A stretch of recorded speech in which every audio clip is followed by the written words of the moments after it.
Hello students, welcome back to my YouTube channel. मैंने अपने last video में CPU and its function का topic start किया था और सीपीयू और उसका एग्जांपल समझाया था। आज की इस वीडियो में हम करेंगे उसके फंक्शंस और उसके कुछ कंपोनेंट्स। So let's start. तो ये हमारे कुछ चार फंक्शन है। चार फंक्शन में पहला फंक्शन हमारा फैच है, देन सेकेंड डिकोड है, देन थर्ड एक्सक्यूट है और फोर्थ स्टोर है। फर्स्ट फंक्शन है हमारा the control unit fetch get the instruction from memory. यानी कि जो कंट्रोल यूनिट होती है वो सबसे पहले हमारी मेमोरी जो होती है ना कंप्यूटर की, उससे इंस्ट्रक्शंस लेता है। फैच का मतलब कि लेना। देन सेकेंड स्टेप है उसका the control unit decode the instructions. Decode का मतलब है यहाँ पर डिसाइड करना कि उस इंस्ट्रक्शन का मतलब क्या है।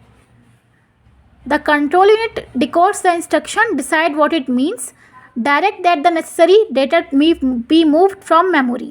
यानी कि जो इंस्ट्रक्शन हमने दिए हैं उसका मतलब क्या है, जिससे कि जो हमारा नेसेसरी डेटा है वो मूव्ड हो सकेगा हमारी मेमोरी में, हमारे अर्थमेटिक लॉजिकल यूनिट को। These first two steps together are called instruction time, I time. यानी कि जो हमारा जो ये दो स्टेप हैं इनको हम ज्वाइन करके बोलते हैं इंस्ट्रक्शन टाइम और आई टाइम। नेक्स्ट जो हमारे दो स्टेप हैं वो पढ़ते हैं। थर्ड स्टेप है हमारा execute. The arithmetic logic unit execute the arithmetic और लॉजिकल इंस्ट्रक्शन। अब जो इंस्ट्रक्शन हमने दिया था फर्स्ट देन सेकेंड हमने डिसाइड किया था उसका मतलब क्या होगा, ठीक है। जो अर्थमेटिक और लॉजिकल यूनिट को मूव हो गया था बाद में, तो अब वो क्या करेगा, वहाँ पे एग्जीक्यूट करेंगे। That is the ALU is given control and performs the actual operation on the data। तो ALU जो है वो कंट्रोल करेगा और परफॉर्म करेगा उस एक्चुअल ऑपरेशंस को डेटा पर, ठीक है। देन है फोर्थ स्टेप हमारा store. The arithmetic logic unit store the result of this operation. अब अर्थमेटिक और जो लॉजिकल यूनिट है हमारी, एक ही बात है, चाहे अर्थमेटिक के लिए चाहे लॉजिक के लिए।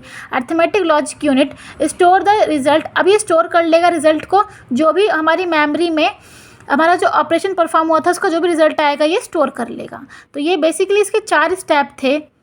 अगर हम इस तरीके से ये पढ़ लेते हैं, इसका ये फंक्शन पढ़ लेते हैं, चार फंक्शन, तो हमें इसकी इस मीनिंग से ही पता चल जाएगा कि ये क्या बोलना चाह रहा है। हम इसको पेपर में इजीली एक्सप्लेन भी कर सकते हैं। तो ये तो थे इसके चार फंक्शन। अब पढ़ने वाले हैं हम सीपीयू के कंपोनेंट्स। तो ये है सीपीयू के कंपोनेंट्स। पहला कंपोनेंट है कंट्रोल यूनिट।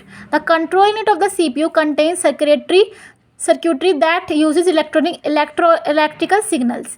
जो सीपीयू की हमारी कंट्रोल यूनिट होती है वो सर्किटरी कंटेन करती है, जो किस लिए यूज़ होती है, इलेक्ट्रिकल सिग्नल्स के लिए यूज़ होती है।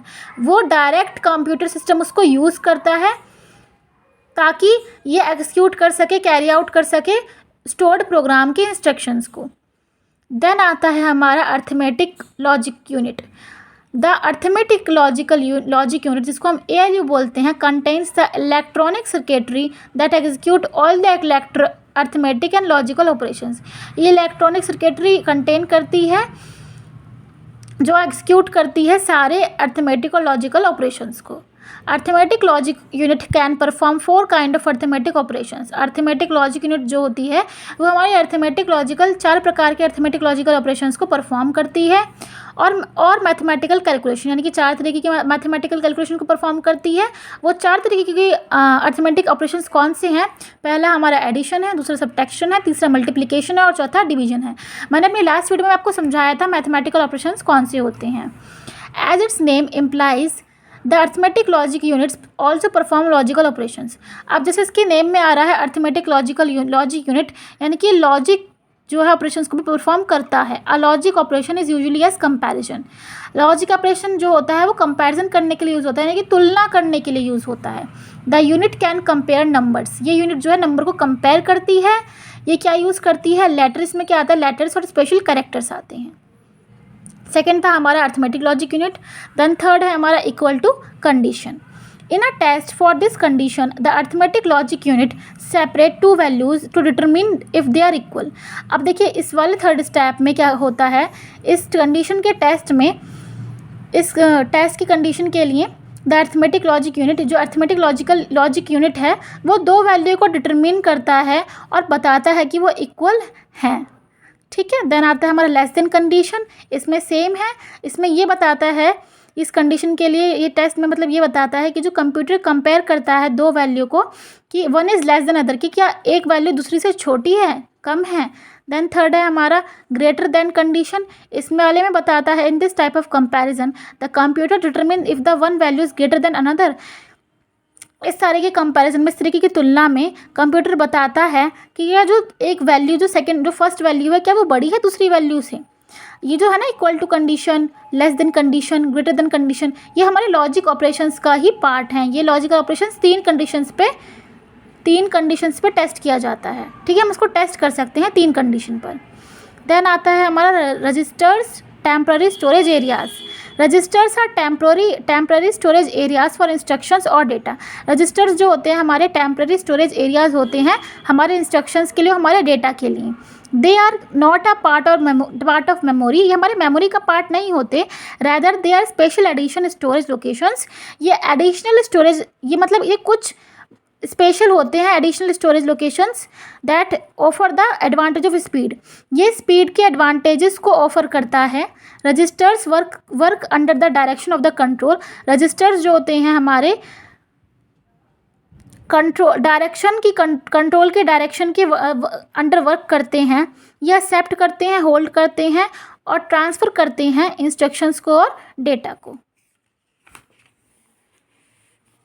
देन आता है हमारा मेमोरी एंड स्टोरेज। मेमोरी मैंने आपको बता ही दिया था कि मेमोरी हमारी प्राइमरी स्टोरेज होती है, प्राइमरी मेमोरी होती है, ठीक है, जिसको हम मेन स्टोरेज बोलते हैं, मेन मेमोरी बोलते हैं।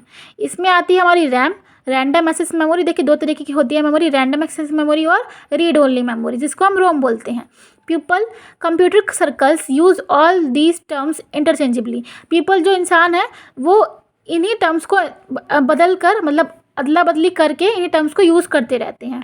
Memory is the part that computer that hold data and instructions of processing. अब जिस तरीके से एक ह्यूमन मेमोरी होती है जो कि बहुत सारी चीज़ों को याद रखती है, बहुत सारे कॉन्सेप्ट्स को याद रखती है, वैसे उसी तरीके से जो कंप्यूटर की मेमोरी होती है ये डेटा और इंस्ट्रक्शंस की प्रोसेसिंग के लिए उसको रोक कर रखती है, यानी कि उसको सेव कर कर रखती है। देन आता है although computer associated with the central processing unit. ये किससे क्लोज होती है? CPU से क्लोज होती है, लेकिन जो मेमोरी है is separate from it. Memory ना उससे अलग है, ठीक है। Memory when the program is running is not feasible for 3 reason. अब इसमें बोला गया है keeping this term in memory when the program is not running. जब हमारा प्रोग्राम रन नहीं कर रहा होता है ना, उसके 3 कारण होते हैं। पहला कारण होता है most type of memory only store items. बहुत सारी मेमोरी जो होती है वो सिर्फ स्टोर आइटम्स को स्टोर रखती हैं। While the computer is turned of. जब कंप्यूटर को हम बंद कर देते हैं तो जो हमारा डेटा है वो भी ख़त्म हो जाता है। When the machine is turn off, जैसे कि हमारी मशीन ऑफ हो जाएगी तो जो हमारा डेटा है उसमें वो भी ख़त्म हो जाएगा। If more than 1 program is running at once, अगर एक से ज़्यादा प्रोग्राम एक टाइम पर रन कर रहे हैं तब भी चांसेस है a single program can not lay exclusive claimed memory. तो ये मेमोरी से जो है रन नहीं कर पाएगा, इसके ये भी चांसेस होते हैं। देन थर्ड आता है there may not be room in memory to hold the process data, यानी कि जब मेमोरी में जगह नहीं रहती ना किसी चीज़ को डेटा को होल्ड करने के लिए, तब भी जो हमारा प्रोग्राम है वो रन नहीं करता। तो आज की इस वीडियो में बस इतना ही। आई होप आपको वीडियो अच्छा लगा होगा। वीडियो अच्छा लगा हो तो वीडियो को like share comment and subscribe करना, चैनल को ना भूलें। Thank you for watching.